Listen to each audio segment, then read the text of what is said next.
Oke, bismillahirrahmanirrahim. Assalamualaikum warahmatullahi wabarakatuh. Saya Indah Sari, saya akan sedikit menjelaskan tentang rangkaian listrik. Oke, lanjut. Saya akan memberitahu kompetensi dasar dan pencapaian kompetensi yang saya ambil. Yang pertama itu kompetensi dasarnya, yaitu dari kelas 12, di mana pada bagian 3.5 yang berbunyi menganalisis rangkaian arus bolak-balik AC serta penerapannya. Kemudian pada keterampilannya saya ambil dari 4.5, yaitu mempresentasikan prinsip kerja penerapan rangkaian arus bolak-balik AC dalam kehidupan sehari-hari. Oke, kemudian pencapaian kompetensinya yaitu siswa dapat menganalisis arus listrik dan pengukurannya, kemudian dapat mengukur kuat arus listrik dalam rangkaian tertutup, dan yang terakhir dapat mengaitkan rangkaian listrik hambatan dengan hukum Ohm. Oke, lanjut. Pada pencapaian kompetensi 4.5, yang pertama mendesain langkah percobaan untuk menentukan hambatan suatu rangkaian. Oke, kemudian yang kedua tentunya melakukan percobaan. Lanjut. Nah, rangkaian listrik, apa itu rangkaian listrik? Di sini definisinya yaitu rangkaian listrik adalah suatu kumpulan elemen atau komponen listrik yang saling dihubungkan. Artinya kalau kumpulan berarti lebih dari satu bahan. Nah, berarti lebih dari satu bahan, ada beberapa bahan yang saling dihubungkan. Oke, dengan cara-cara tertentu, paling sedikit mempunyai satu lintasan tertutup. Apa sih yang dimaksud satu lintasan tertutup? Nah, ini ada animasinya. Saya mempunyai baterai dengan lampu yang dihubungkan dengan menggunakan kabel penghubung. Nah, satu lintasan antara baterai dengan lampu adalah satu lintasan, dimana kabelnya yang menghubungkan dari baterai dengan lampu. Nah, skemanya seperti gini. Nah, P atau voltage ini adalah baterai. Kemudian yang ini R atau hambatan adalah lampu. I apa ini? Arus. Oke, arus. Nah, ini adalah arus. Oke, ini arus mengalir dari positif ke negatif. Ini adalah arah arus. Oke, kita sudah menyinggung arus. Kita lanjut ke arus listrik. Baik, perhatikan animasi berikut. Kita mempunyai tembaga. Oke, tembaga dan baterai. Sip. Nah, kita misalkan ini adalah elektron. Oke, elektron ini bergerak kemudian menuju hambatan atau tembaga dan bertempat di sini. Oke, sini kita anggap ini elektron yang sudah melalui tembaga. Siap, lanjut.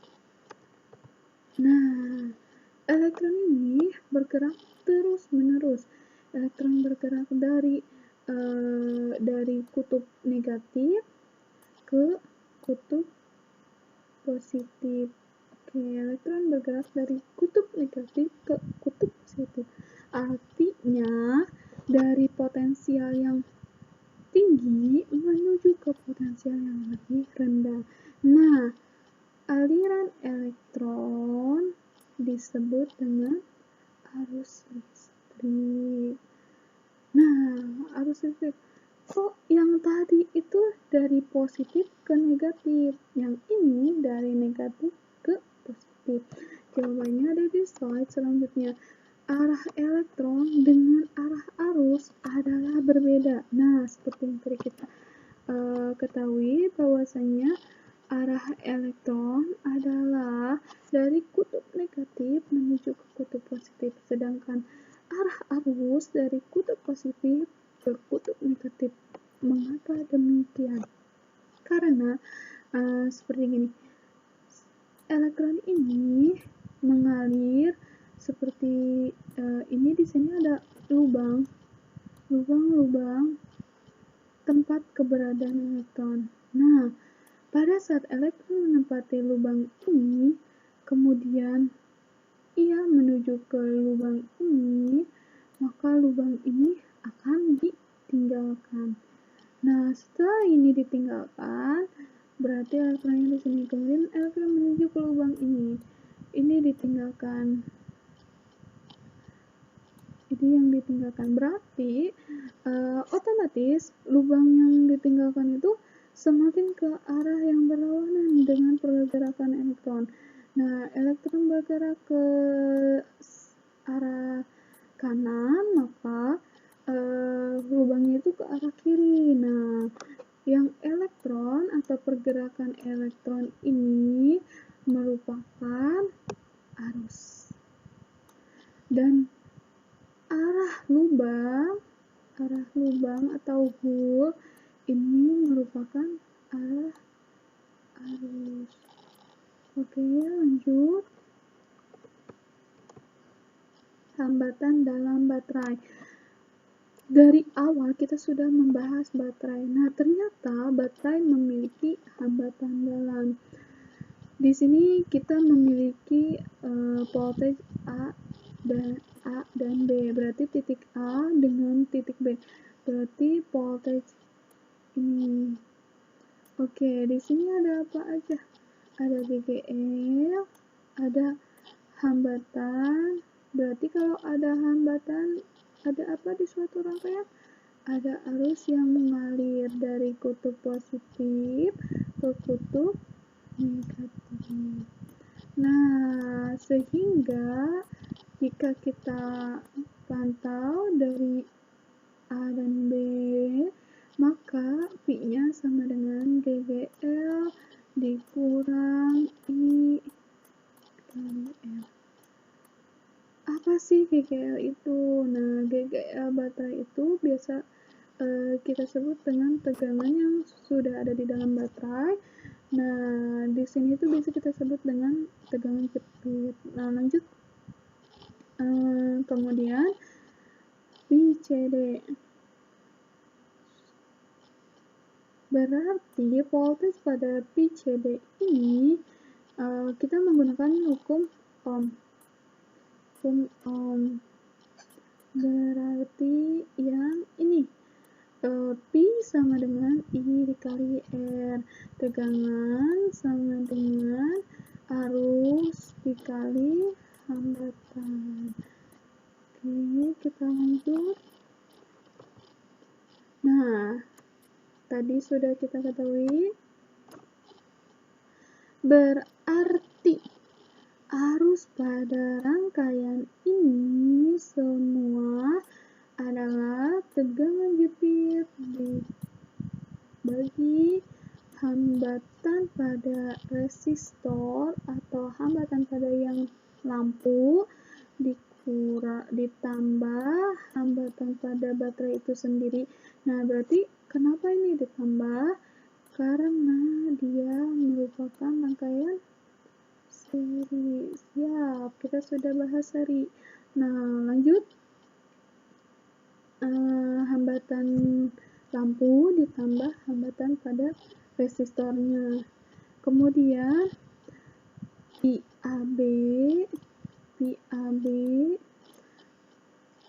akan sama dengan GGL jika I sama dengan 0. Nah, jika ini tidak dihubungkan, maka apa yang terjadi? Tidak akan ada arus yang mengalir. Betul, tidak ada arus yang mengalir. Tidak ada arus yang mengalir. Nah, berarti jika kita lihat di sini, PAB sama dengan GGL dikurang arus dikali hambatan. Jika arusnya 0, maka 0 dikali hasilnya adalah 0. Oke, berarti GGL dikurang 0 sama dengan GGL. Lanjut, rangkaian seri. Nah, yang tadi kita sudah singgung, rangkaian seri. Apa sih itu rangkaian seri? Nah, rangkaian seri merupakan rangkaian yang arus yang melewati pada R1 dengan R2 adalah sama. Arusnya sama. Berarti yang beda adalah voltage atau tegangannya. Nah, total tegangan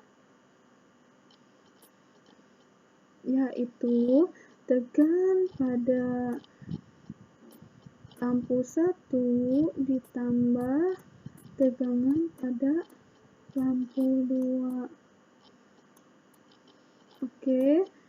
Nah, sudah kita ketahui tegangannya itu total tegangan pada rangkaian seri yaitu tegangan lampu 1 ditambah tegangan lampu 2. I-nya sama. Kemudian yang kurang apa? Dari rumus kiri itu. Berarti yang kurang adalah R-nya. Maka nilai R-nya adalah R1 ditambah R2. Kenapa demikian? Karena ini arusnya sama. Maka arus ini sama-sama dengan arus ini. Sama dengan arus ini. Maka R total sama dengan R1 ditambah R2. Oke, lanjut. Rangkaian paralel. Rangkaian paralel adalah rangkaian keterbalikan dari rangkaian seri. Kenapa keterbalikan? Kita punya tadi rumus hukum Ohm. Oke, rumus hukum Ohm.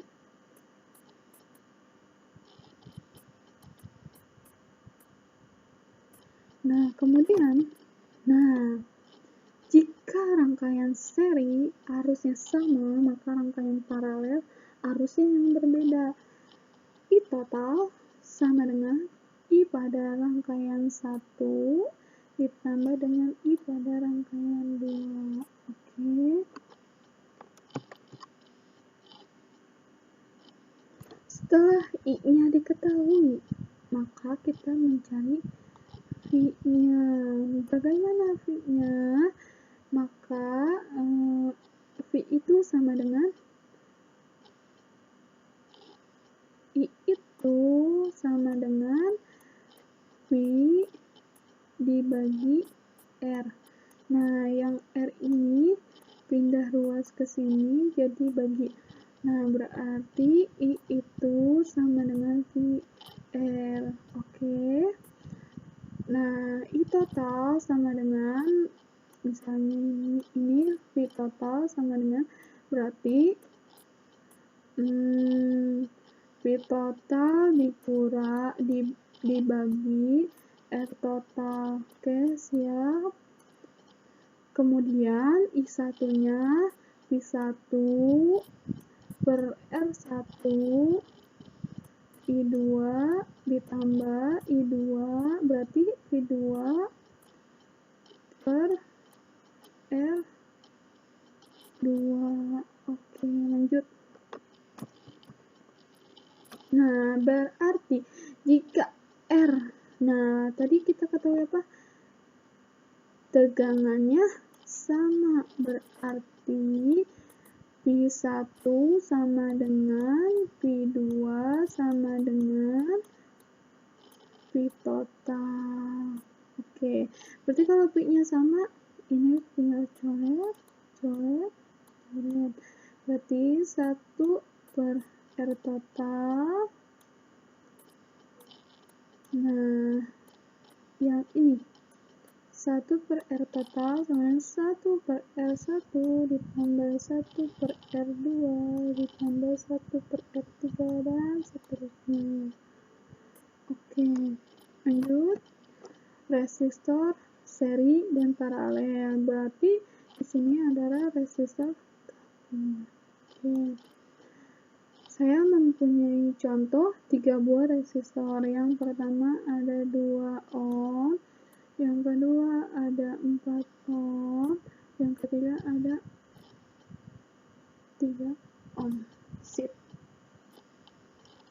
Jika seperti ini, maka langkah yang pertama dilakukan adalah mengubah resistor yang 2 ini menjadi 1 buah resistor. Ini kita ingat lagi rangkaiannya, rangkaian apa yang ini? Oke, rangkaian seri. Berarti kalau rangkaian seri sama dengan R totalnya sama dengan R1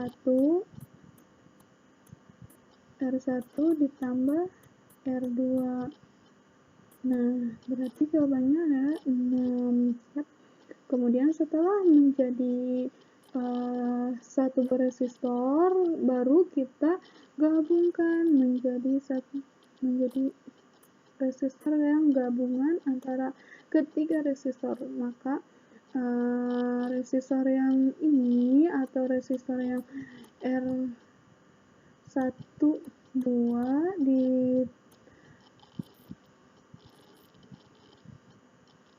ditambah R3. Oke, berarti 1 per R total sama dengan 1 per R12 ditambah 1 per R3. Oke, sehingga didapat kita masukkan R12 nya 6, R3 nya 3. Nah, di sini kita cari terlebih dahulu kompaktornya ya. Oke, gini. Berarti di sini angka 6. 6 dikali 1, 1. 3 dikali berapa jadi 6? Kali 2. Oke. Berarti jadi 3 per 2. Nah, ini kan asalnya 1 per R.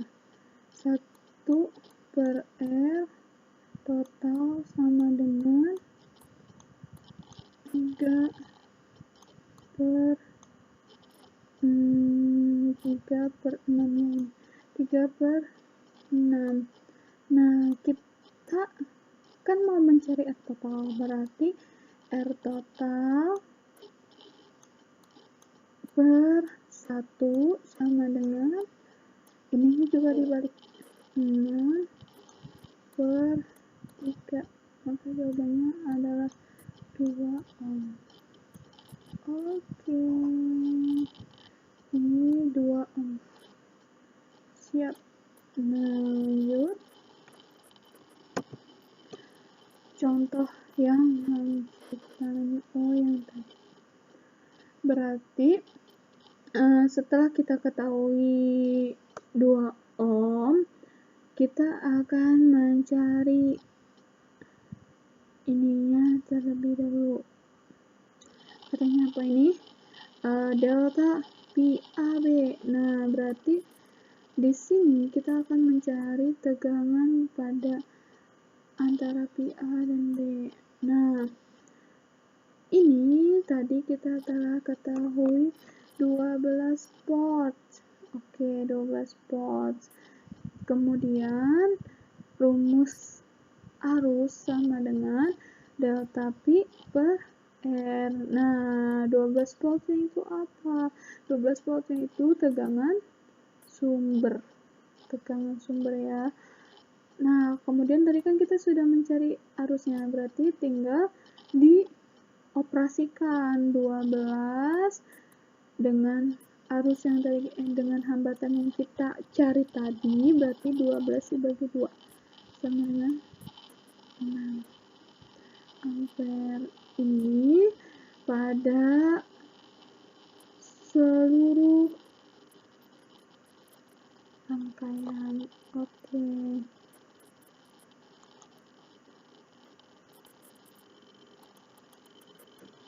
Lanjut.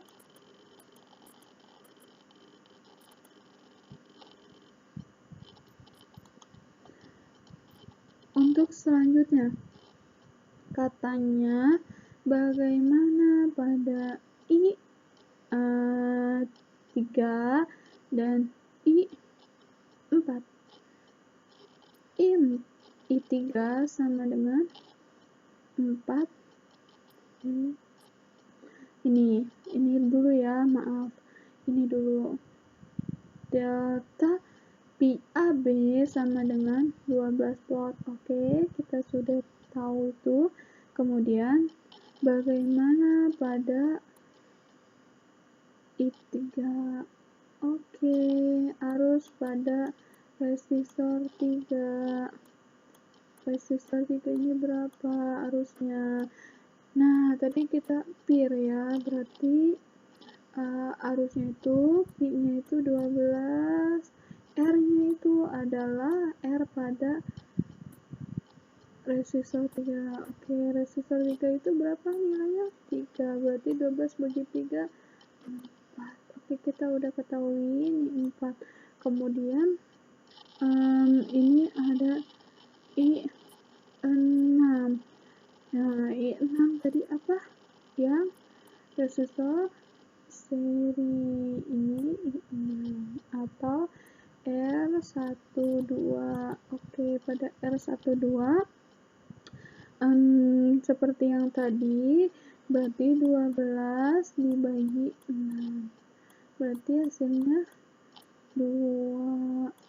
Kemudian setelah kita ketahui I atau arus pada resistor 3 dan arus pada resistor 6, katanya kita akan mencari tahu tegangan pada masing-masing ini tuh bagaimana kan gitu, karena rangkaiannya berbentuk paralel. Berarti yang dicari atau yang berbeda adalah tegangan, betul. Nah, berarti kita telah ketahui tadi I3-nya 4, I6-nya 2, terus kemudian berarti I4 atau I pada R yang kedua, berarti sama dengan R1. Nah, berarti 2 ya, karena kita telah ketahui juga bahwasanya itu adalah rangkaian seri, artinya yang sama adalah arus. Jika I pada R12, R1 dan R2 itu adalah 2, maka R1 nilainya 2, R2 nilainya 2. Oke, siap. Ini udah. Kemudian bagaimana tegangan pada masing-masing? Kan gitu. Berarti tegangan itu rumusnya tadi apa? Matematisnya I dikali ROP, I dikali R. Nah, berarti tinggal kita hitung I pada P pada R1 atau tegangan pada R1. Berarti I-nya 2 dikali 2, nilainya 4. Oke, udah. I pada R2, 2 dikali 4, nilainya 8. Sip. Yang terakhir 4, I-nya 4, terus R-nya 3. Berarti nilainya 12. Oke. Cukup sekian dari saya. Ini sedikit yang saya dapat sampaikan. Selebihnya saya akan